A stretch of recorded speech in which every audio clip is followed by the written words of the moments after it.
Breast augmentation, like any other operation, has its own potential complications. We try to minimize them as much as possible by following very meticulous techniques.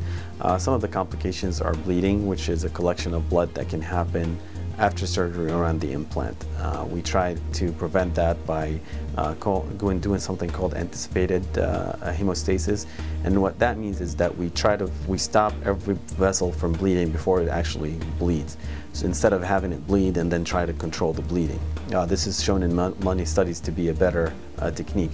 The other complication that can happen is infection, and that's if bacteria went into the implant or around the implant. This is a very uncommon complication, and we do a lot of techniques that minimize it. So we do our surgeries in level 1 centers like Western Surgery Center, Fair Oaks Hospital, where there's a lot of sterility and advanced techniques in providing a sterile environment.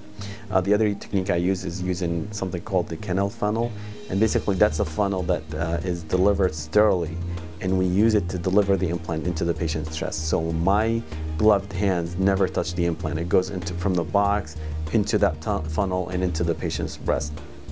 The third complication that can happen is implant positioning. So the implants can be riding a little high or a little uneven. What we do to prevent that is using the inframammary incision most of the time, which gives us best control of putting the implant position. We try to make our implants look the way they're going to look right after surgery. So we don't put them too high and wait until they drop. We put them actually in where they belong. But even though sometimes the patient implant will be a little high for her, and that usually drops with time, and we use the garment to compress that. However, our goal most of the time is to put the implant exactly where we want it, but the patient will need few months for the lower part of the breast to stretch enough to allow the implant to drop and settle. Another complication that can happen is capsular contracture, and that's basically the patient's reaction to a foreign body or the implant. This can be minimized by some techniques. One of them is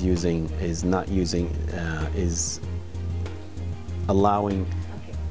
Now yeah. Continue from right. the first of the sentence. Right.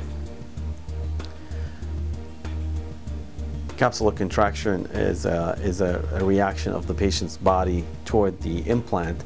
There are some theories about why this happened. One of them is having any bacterial introduced to the implant, and we prevent that with the techniques that I mentioned. Having significant amount of bleeding is also known for that, so we try to avoid that as much as possible. Putting the implant under the muscle is shown to actually improve and lessen the likelihood of getting that complication. And that's why in my practice we are more likely to do an implant under the muscle versus over the muscle.